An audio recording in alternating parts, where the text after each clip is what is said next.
Diz assim a palavra do Senhor no livro de 2 Reis, capítulo 4, a partir do versículo 1. Certo dia, a esposa de um dos discípulos dos profetas suplicou a Eliseu, dizendo: teu servo, meu marido, morreu, e bem sabes o quanto o teu servo amava com zelo ao Senhor. Agora, um credor acaba de chegar à nossa casa para levar meus filhos como escravos pelo pagamento da dívida.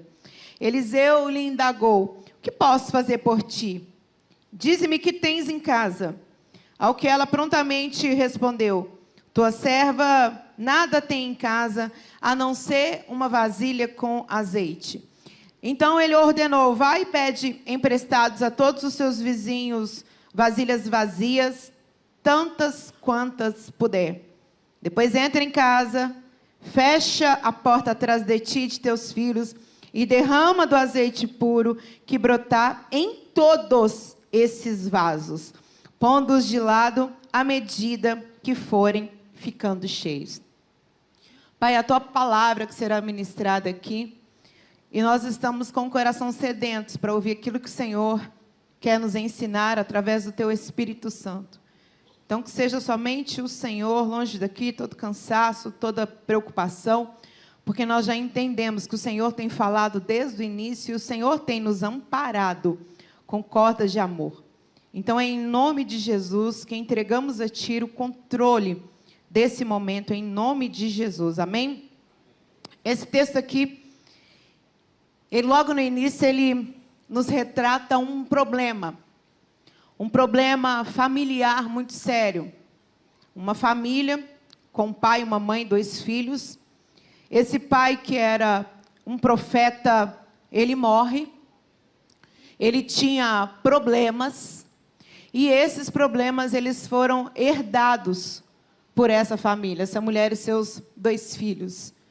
Existem muitas situações no qual nós somos envolvidos, onde, se não tivermos sabedoria, nós de fato podemos deixar problemas para filhos, problemas para familiares, problemas espirituais, problemas sociais. Isso já é um alerta já desde o início. Por isso, essa palavra ela se torna muito pertinente nos dias de hoje. Toda a palavra de Deus, mas esse texto em especial. Porque aquilo que já estava ruim, que é ter que lidar com uma morte em casa, com um falecimento, se torna ainda pior quando essa mulher ela herda esse problema. Existem situações nas nossas vidas onde a gente não pode nem pensar, nem falar, né, que as coisas estão ruins, que podem piorar, porque, de fato, elas pioram. A mesma coisa aconteceu com José, do Egito. Foram processos de Deus, mas ele passou por esse momento de piora de estado, de situação. Ele foi vendido pelos seus irmãos, ele se tornou servo na casa de Potifar, já estava num país de língua estranha, num lugar totalmente desconhecido para ele, e quando ele pensou que as coisas poderiam melhorar, na verdade elas pioraram, porque ele foi acusado injustamente, e como consequência disso ele foi lançado na prisão. Mas em tudo Deus traz um socorro, em todos os problemas. Quando nós confiamos no Senhor, Ele se faz presente, não é verdade? E não foi diferente aqui, porque essa mulher, ela viu que o problema dela ele era mais sério. Porque batem credores. E esses credores, eles queriam cobrar essa dívida. E eles queriam de uma forma muito agressiva, porque, como pagamento da dívida, eles queriam os filhos dessa mulher. Os filhos eram a garantia dela, de sustento. Naquela época, quando a mulher perdia o seu esposo, ela já estava numa situação vulnerável. Ainda mais perdendo os seus filhos. Ela ficaria completamente desolada, isolada, e sem condições de se manter. Então, a situação aqui, ela era irreversível. Eu ia falar praticamente, não, mas ela era irreversível de fato. Porque fica muito claro que ela não tinha como pagar. E isso nos traz uma reflexão muito grande, porque tudo aquilo que é feito, tudo aquilo que é gerado, demanda a lei da semeadura e da colheita, que é uma lei universal em todos os aspectos. Então, a gente não pode se enganar nesse sentido. Nós não podemos viver de forma errante, de forma aleatória, sem prestar atenção nas nossas consequências e nas consequências que nossos familiares e pessoas que estão ao nosso redor podem sofrer com isso. Então, fica um alerta muito grande, porque hoje nós somos responsáveis por nossas atitudes, somos responsáveis principalmente perante Deus. Esse homem, ele não teve esse cuidado. E, de fato, gerou uma situação muito difícil. E a gente entende com isso que tudo que ficar pendente, tudo que ficar para trás, vai chegar a hora de prestar contas. Vai chegar a hora de ter que ser resolvido aqui na terra. Nós não temos como fugir disso. Essa dívida não foi perdoada. Esses credores foram lá com muita sede, com muito afinco. E isso nos mostra um mundo espiritual.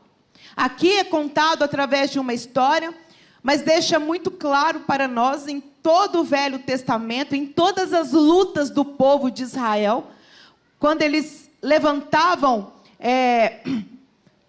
se levantavam para guerras, para batalhas, eles não estavam lutando somente contra pessoas, eles estavam lutando contra entidades, demônios, potestades, espíritos malignos, que eram usados por esses exércitos. E o fato desses credores, eles irem lá, eles eram instrumentos de Satanás para roubar a herança daquela mulher, a herança mais preciosa, que eram os seus filhos. E eles batiam nas portas, eles cobravam, mas haviam anjos lá. Eles cobraram, eles ameaçaram, mas eles não entraram. Eles não tiveram autoridade para tocar naquele legado, naqueles filhos, como eles não têm autoridade para tocar em nada de vocês. Porque tudo que vocês têm é abençoado, é do Senhor Jesus, e Satanás não toca, ele não tem autoridade para tocar. Aquela mulher desesperada, aquela mulher preocupada, eu estaria nessa mesma situação. Ela tinha todos os motivos para poder sair, gritar, chorar, prantear, contar a sua história, bater em todas as portas, mas ela foi no homem de Deus. Ela entendeu que ela não tinha nada, não ia adiantar ter conversas avulsas, aleatórias, porque ninguém podia resolver o problema dela. E nós vivemos situações assim, nos quais o Senhor quer nos mostrar que quando nós pensamos que é o fim, que é o ponto final, Ele tira o ponto final e Ele coloca a vírgula. Quando se apresentam situações impossíveis, que não tem como uma pessoa solucionar, não perca nem tempo em falar, não perca nem tempo em conversar, vem para o altar, vem para o joelho, vem para a oração, vai para a Bíblia, vai para o comando do Senhor, vai para a entrega. Eu, em muitas situações, eu chego, para me abrir com a minha mãe, para poder pedir conselhos a ela.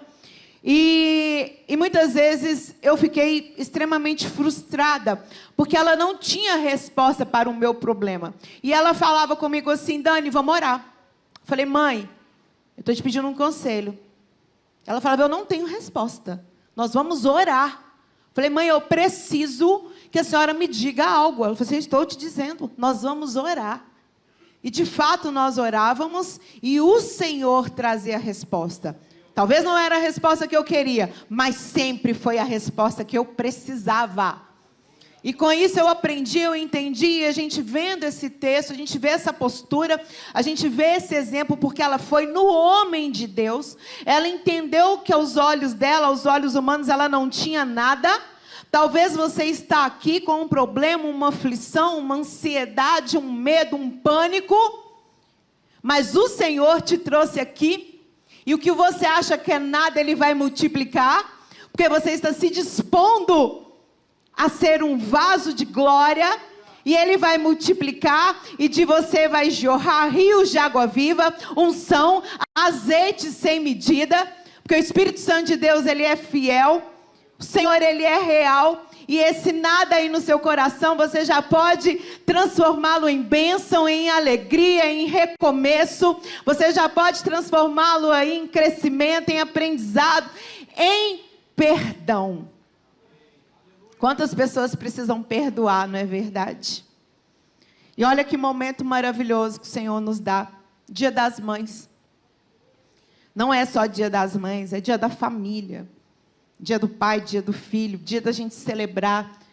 Dia de fazer um concerto. Porque aquele problema que a gente tem com os familiares, eles precisam ser resolvidos, porque senão eles vão bater a porta. Não adianta enrolar. Não adianta deixar o tempo passar.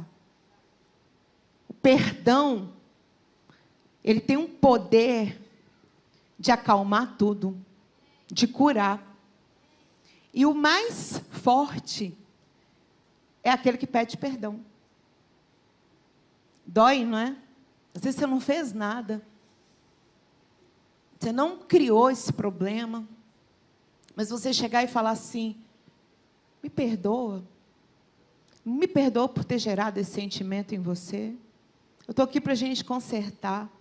Eu estou aqui para um recomeço, eu estou aqui para uma nova história. O Senhor Jesus, Ele vai operar.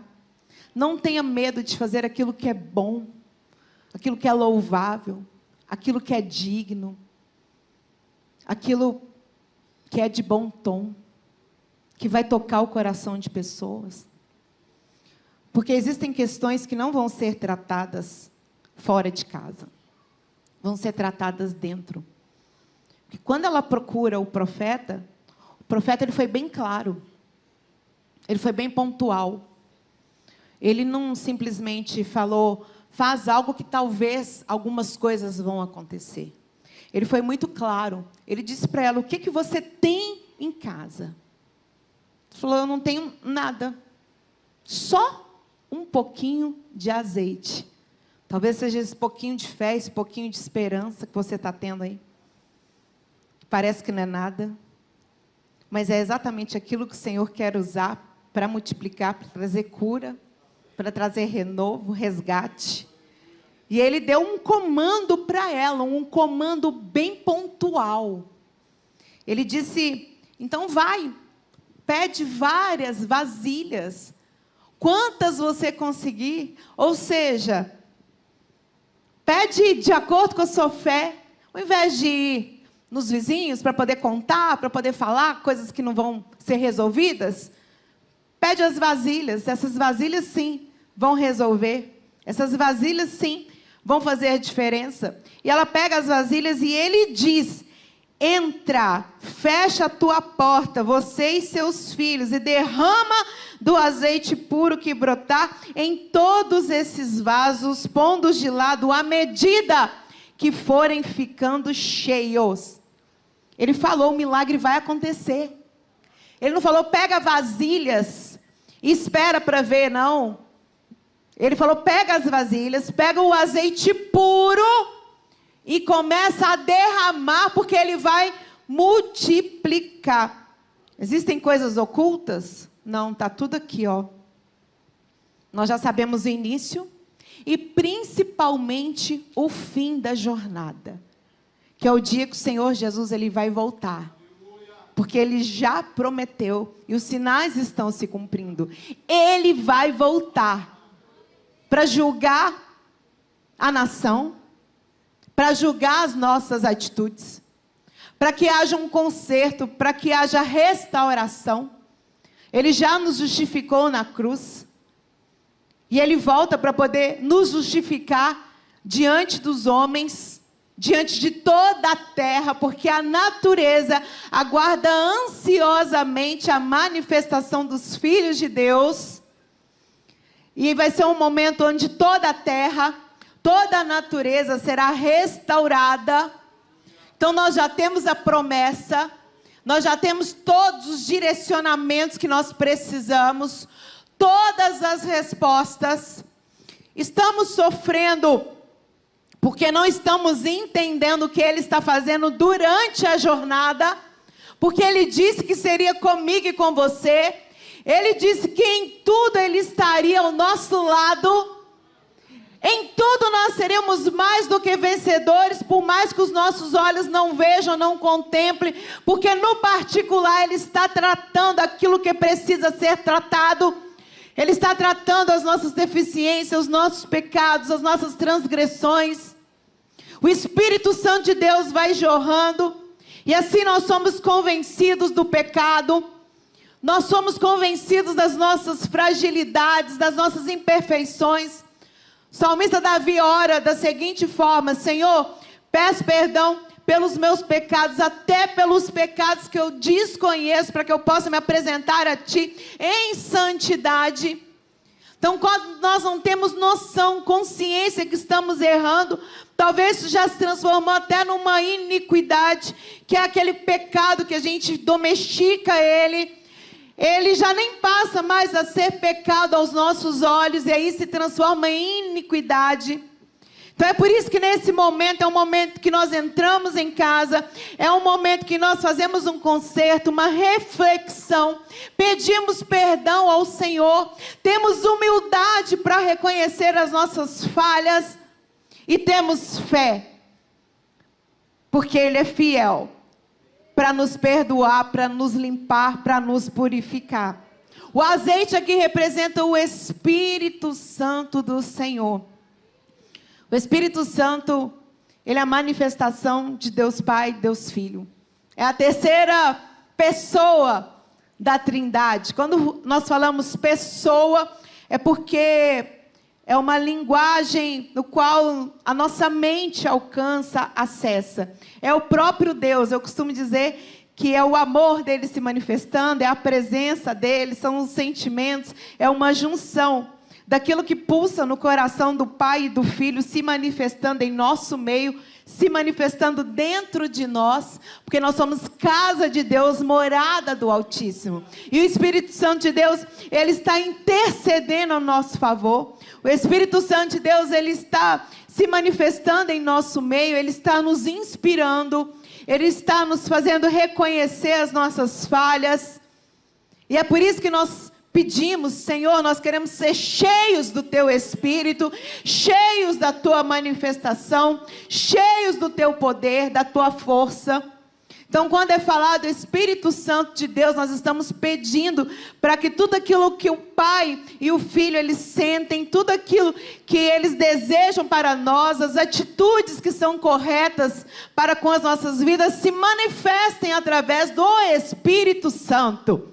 Que é esse azeite puro, esse azeite que está aí já transbordando em nossos corações, que já está aí te aquecendo desde o início dessa palavra, que usou essas crianças aqui para te dizer que vai ser multiplicado tudo isso que nós estamos recebendo aqui, porque nós estamos buscando no lugar certo, no comando verdadeiro, que é em Jesus Cristo, na palavra dele, que é fiel, que é real, que é viva, eficaz, verdadeira. Resolve o que precisa ser resolvido hoje. Qualquer pendência, por menor que ela pareça. Ontem, eu estava muito cansada. Eu estou muito cansada.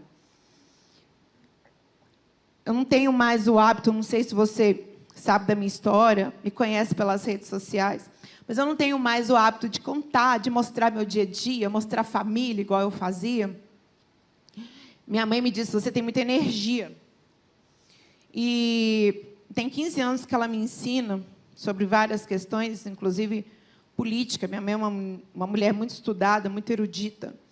E ela disse: olha, você, com essa energia toda, você está canalizando para aquilo que é errado. Você nem gosta dessas coisas, ficar postando roupa, maquiagem, essas coisas, enfim. E começa a postar sobre coisas que são relevantes, sobre aquilo que vai fazer com que vidas sejam alcançadas. E eu refleti sobre isso e, de fato, eu passei a me dedicar mais em mostrar aquilo que eu acredito, aquilo que eu creio que está de acordo com princípios que são imutáveis. E dentro disso eu passei a ter um olhar mais atento ainda para Issa, mergulhei no universo dela para saber tudo que ela lê, tudo que ela gosta, tudo que ela escuta. Eu, na maioria das vezes, vou falar com vocês que 90% das coisas que ela gosta não me interessa. Para mim não faz diferença o que a Kardashian está vestindo, deixou de vestir, qual que é a história da Taylor Swift, se cada música dela tem um segredo, algo para ser desvendado, que vai ser revelado na próxima música. Para mim essas questões não fazem diferença. Eu nem de música direita eu gosto. Eu tenho a mania, apesar de ter crescido embaixo do piano da minha mãe tocando, meu pai cantando o tempo inteiro no chuveiro, eu gosto de dirigir escutando jornal, podcast, enfim. Mas se fez necessário, porque é interessante para ela. É o universo dela. Então, eu aprendo. E dentro dessas conversas, eu identifico pautas, eu identifico coisas que Satanás está usando para poder tentar tirar aquilo que eu, como mãe, nós, como família, temos ensinado e imprimido nela. E assim conversar, e assim explicar com amor aquilo que diz respeito ao Senhor, aquilo que Ele deseja para as nossas vidas. E ontem foi um dia assim, de muita alegria para nós, no nosso relacionamento. Porque eu estou cansada, eu estudo todos os dias, eu estou terminando uma pós agora em psicanálise, eu já tenho 2 formações, teologia, comunicação, teatro, mídia. Agora eu vi a necessidade de estudar direito, estou estudando direito, e começo agora uma outra pós em neurociência. Tenho o meu trabalho aqui na igreja todos os dias, de segunda a sexta. Sábado estou aqui com a juventude. Domingo estou aqui no culto Caixa d'Água. Hoje eu estou aqui agora com vocês. Então, realmente, eu estou muito cansada. Eu realmente estou muito exausta. Não dá tempo, às vezes, nem de eu me cuidar. Mas é necessário.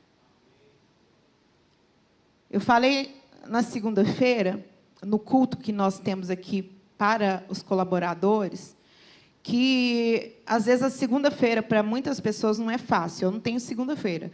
Se for sábado, domingo, feriado, para mim não faz diferença. Mas na segunda-feira, para muitas pessoas, às vezes é complicado, né? Porque o corpo começou a descansar e a pessoa, nossa, já tenho que começar de novo, minha mente está cansada, a coisa não tem fim, esse problema não acaba, é sempre um ciclo interminável. Mas o que eu vejo disso tudo? Que existem coisas que elas são necessárias e essenciais, só que a gente não vê. Realmente a demanda, ela é cansativa.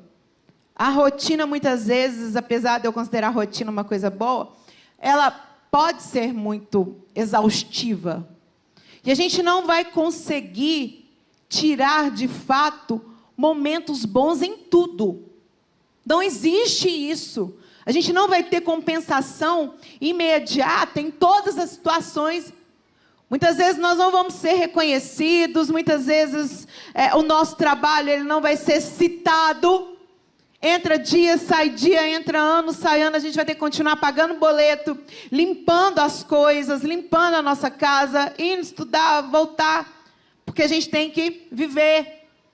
Às vezes o casamento não está legal, nossa, mas eu estou sem isso, eu estou sem aquilo, eu estou cansada, eu estou enjoada,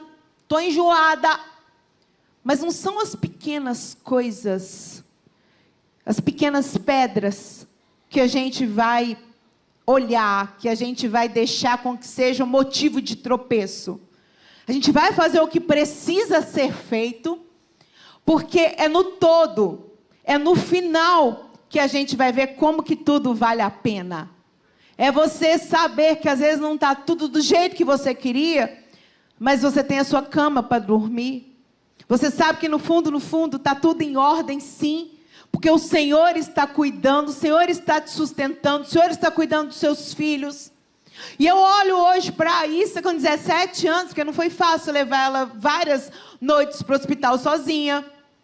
Não era fácil, nem é fácil para mim até hoje chamar a atenção dela, porque ela faz aquele rostinho, meu coração já corta, mas eu tenho que ser firme. Então não é fácil, viver não é fácil. Mas o que compensa é o final de todas as coisas. Eu olhar para ela hoje com 17 anos e eu falar, foi cansativo, mas deu tudo certo, valeu a pena. Eu viveria isso tudo de novo. Você olhar para os seus filhos e falar assim, olha, foi difícil, mas valeu a pena. Olha aqui meus filhos, olha aqui meu neto, olha aqui o fruto do meu trabalho. Olha aqui quantos anos de casada até aqui nos ajudou o Senhor.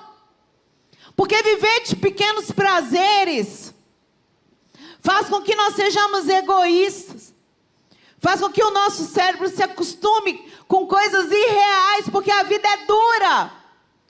A vida é difícil, tem problemas mesmo. Nós não estamos na eternidade, nós estamos no mundo natural. É por isso que vai ter hora que a gente vai ter que entrar em casa. Por isso que não dá para a gente resolver problemas amanhã. É hoje. É agora. Ontem com a Issa, foi muito profundo, porque ela falou assim, mãe, eu quero te dar um presente. E a gente tem essa mania de falar, não precisa não, filha. Ela falou assim, precisa sim. Eu juntei o meu dinheiro para te dar esse presente. E eu falei assim, poxa vida, olha o esforço dela. Olha a preocupação dela em me dar um presente. Ela juntou esse dinheiro. É a forma que ela tem de reconhecer a minha posição de mãe. E nós fomos comprar esse presente. Eu poderia, enfim, falar, não, filha, paga aqui com o meu cartão. Não, mas eu deixei. E, de fato, ela estava com dinheiro. Ela estava com dinheiro contadinho, carinha com carinha, separado, na gominha. Gente, eu achei isso a coisa mais linda. E ela me levou para a loja, para o local onde ela entendeu que seria o presente adequado para mim. E ela escolheu essa gargantilhazinha que está aqui, olha, com o coração. E na hora que ela me deu esse presente, mostrando o que eu simbolizava para ela, que é um coração, dentro do que ela podia, isso para mim foi maravilhoso. Eu respirei fundo e falei, valeu a pena. Valeu a pena tudo. Valeu a pena esses 17 anos, valeu a pena a gestação. Minha gestação não foi fácil, um dia eu conto para vocês. E pensei, se eu fosse viver romantizando a maternidade, esperando só coisas maravilhosas, eu não teria essa construção com ela. Aí eu vejo uma pessoa que se diz famosa recomendar que um filho dê um vibrador para uma mãe. Quebrando princípios, quebrando conceitos, respeito. Eu sou uma mãe moderna, mas eu não aceito que a Issa me trate dessa forma. Ela pode conversar comigo sobre tudo, mas existe uma ética, existe um princípio que não é para ser quebrado. E esse princípio é o princípio de autoridade. Eu sou autoridade sobre a vida dela. Não queiram quebrar princípios, porque a sua filha, você pode ser amiga dela, ela pode ser sua amiga, o seu filho, ele pode contar com você, mas existe essa linha que ela não pode ser ultrapassada. Isso não é certo, gente, isso não é correto. Uma filha dar um vibrador para um pai, para uma mãe, para que eles possam viver um momento de intimidade? Cadê os valores? Cadê a preservação desses conceitos, esses momentos de intimidade? As coisas sendo banalizadas. O pastor Jorge Linhares ontem mandou um vídeo nas redes mostrando Harvard. E as pessoas caminhando por dentro do campus, as pessoas não estavam seminuas. Tinham famílias lá dentro. Você entra hoje no campus da USP, da PUC, São Paulo, dá um passeio lá. Você vai ficar assustada com o que você vai ver. Aí a gente pensa assim, será que esses vão ser os professores dos meus filhos amanhã? Aí a gente vai esperar para ver amanhã, que precisa ser conversado hoje em casa? Precisa ser tratado agora como família? Dessa oportunidade que nós temos de pedir perdão, de agradecer ao Senhor, de orar na hora do almoço. Senhor, obrigada. Obrigada pela minha família, obrigado pelo meu filho, obrigado pela minha mãe, obrigada pela minha esposa. Como que a palavra branda, ela reconcilia, ela une. Estamos falando aqui de famílias, estamos falando aqui de pessoas, de legado. Não é legado ligado a sobrenome, a status, não. É aí dentro do seu papel, que é muito grande, que é importante. Minha amiga ontem estava falando comigo, eu não sei se eu vou conseguir, se eu vou dar conta de ser esposa de pastor e agir como uma pastora. Eu falei assim, mas ninguém tem que esperar isso de você, não. Seu esposo, ele está bem cuidado? Quando ele chega para pregar, houve um trabalho seu antes. Houve uma entrega sua. Minha filha está no ministério, meu marido. Eu falei, você acompanha? Ela acompanha. Eu falei assim, mas você é pastor? Não, você não tem que ser pastora. O trabalho mais forte você está fazendo, que é o de dar suporte para que ele esteja aqui pregando. Talvez você ache que não está sendo reconhecido, ou que você está fazendo não é grande comparado a mulheres que se mostram poderosas, empreendedoras, mas que estão vazias, infelizes, insatisfeitas. Mas você tem seus filhos, você tem sua casa, seu marido, você tem satisfação, você tem seu emprego, mas nem por isso você abriu mão de viver o melhor dessa terra, que é família, projeto do Senhor para nós. Valorize, entenda que em meio às dificuldades o Senhor tem tratado, o Senhor tem se revelado, o Senhor tem operado no meio da igreja dele.